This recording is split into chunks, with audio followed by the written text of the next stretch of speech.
Graduation की पहली साल में ही मेघा की शादी हो गई। उसका पति राजीव और परिवार के सभी लोग बड़े प्यार और खुले विचारों के थे। जब मेघा की शादी तय हुई तभी उसकी सास ने खुलकर कह दिया था, बेटा शादी भले हो जाए पर तुम अपनी पढ़ाई लिखाई कभी मत छोड़ना। हम पुराने विचारों के लोग नहीं हैं। तुम हमारे घर में बहू नहीं बेटी की तरह ही रहोगी और जहाँ तक तुम्हारा जितना मन करे उतना पढ़ाई करना। हमारी तरफ से तुम्हें किसी तरह की कोई रोक टोक नहीं होगी। जितना चाहो उतना आगे पढ़ना। ससुराल में पहले दिन से ही सब उससे ऐसे बर्ताव करते जैसे वो यहाँ जाने कितने सालों से रह रही थी। हर चीज़ में उसकी राय ली जाती थी और उसकी पसंद को महत्व दिया जाता। सच कहूँ तो मेघा का ससुराल ऐसा था जैसा ससुराल का सपना हर लड़की देखती है, पर हकीकत में सबकी किस्मत मेघा जैसी नहीं होती। ससुराल वालों का ऐसा प्यार और अपनापन देखकर मेघा जल्दी ही सबसे घुल मिल गई। पर घर में बस एक शख्स ऐसा था जिससे बात करना या बोलना मेघा के लिए बहुत मुश्किल था। वो शख्स था सुमित। सुमित रिश्ते में मेघा का जेठ। सुमित पति का बड़ा भाई था। वैसे तो सुमित पूरे ही दिन अपने कमरे में अकेला रहता, पर कुछ ज़रूरत पड़ने पर ही बाहर आता तो मेघा को देखकर थोड़ा झिझक जाता। मेघा पहले से आगे बढ़कर उससे पूछती, भैया कुछ चाहिए आपको? तो सुमित उसकी बात को अनसुना करके अपनी माँ से ज़रूरत की चीज़ मांगता और फिर से अपने कमरे में चला जाता। सुमित का ऐसा व्यवहार मेघा को बड़ा अटपटा लगता।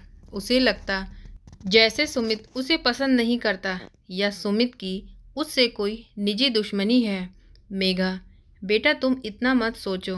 बेचारे ने कुछ वक्त पहले ही अपनी पत्नी और बच्चे को खोया है। उसे थोड़ा वक्त दो। उसे शायद अभी तुम्हारे परिवार का सदस्य मानने में देर लगे। सुमित के मेघा के साथ अजीब बर्ताव की सफाई देते हुए मेघा की सास ने उसे समझा दिया।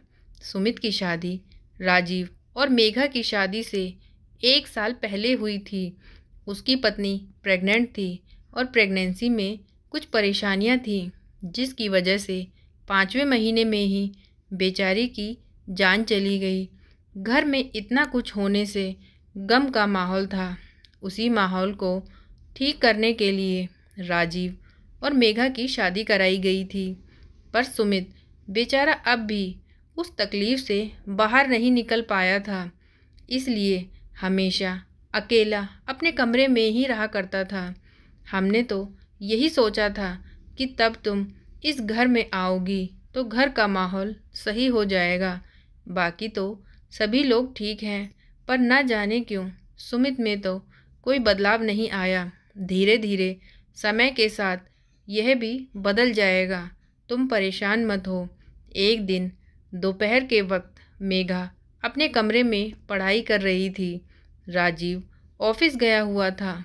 बाकी सब किसी न किसी काम से बाहर थे और मेघा की सास भी घर पर नहीं थी। सुमित को कॉफ़ी चाहिए थी।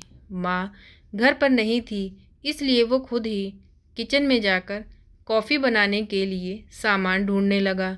खटर पटर की आवाज़ सुनकर मेघा किचन में आ गई और सुमित से पूछा, भैया कुछ चाहिए आपको? बताइए, मैं निकाल देती हूँ।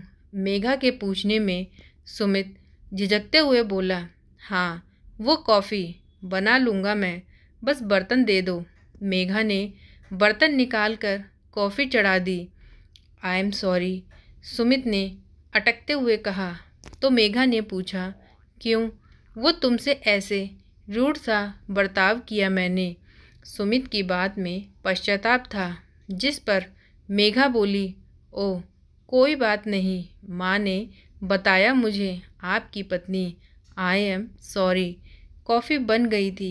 मेघा ने कप सुमित की तरफ बढ़ाया और जाने लगी।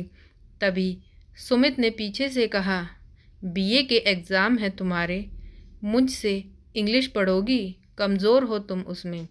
सुमित की बात सुनकर मेघा ने हैरानी से मुड़ कर देखा। वो तुम अपने कमरे में ज़ोर ज़ोर से पढ़ती हो। तब सुना मैंने, सुमित ने सफाई देते हुए कहा। तो मेघा बोली, हाँ, यूपी बोर्ड से हूँ ना, तो इंग्लिश समझ नहीं आती जल्दी। तो पढ़ोगी मुझसे? ये भाई, तुम्हारे इतने काम तो आ ही सकता है। सुमित ने फिर से पूछा। मेघा ने सुमित को पहले कभी इतना बोलते हुए नहीं देखा था। वह भी हैरान थी और खुश भी थी। शायद अब सुमित ने उसे इस परिवार का सदस्य मान लिया है। वो ये सब सोच ही रही थी। तभी सुमित बोला, कोई बात नहीं, मैं चलता हूँ, और अपने कमरे में जाने लगा। तभी मेघा ने कुछ मजाकिया ढंग से कहा, इस ट्यूशन के लिए कोई फीस तो नहीं लेंगे ना भैया? इस पर नीरज ने मुस्कुराते हुए कहा, हाँ लूँगा ना, रोज़ एक ऐसी ही बढ़िया सी कॉफ़ी। और फिर दोनों हंसने लगे। इस तरह से सुमित भी घर में हंसी खुशी रहने लगा और सब लोगों के साथ में मिलकर बैठता और बातचीत करने लगा, और धीरे धीरे वह अब पहले की तरह हो गया था। तो दोस्तों, ये थी इतनी सी कहानी। आज की कहानी आपको कैसी लगी प्लीज़ कमेंट करके बताएं। प्लीज़ वीडियो को लाइक करें, चैनल को सब्सक्राइब करें। Thank you.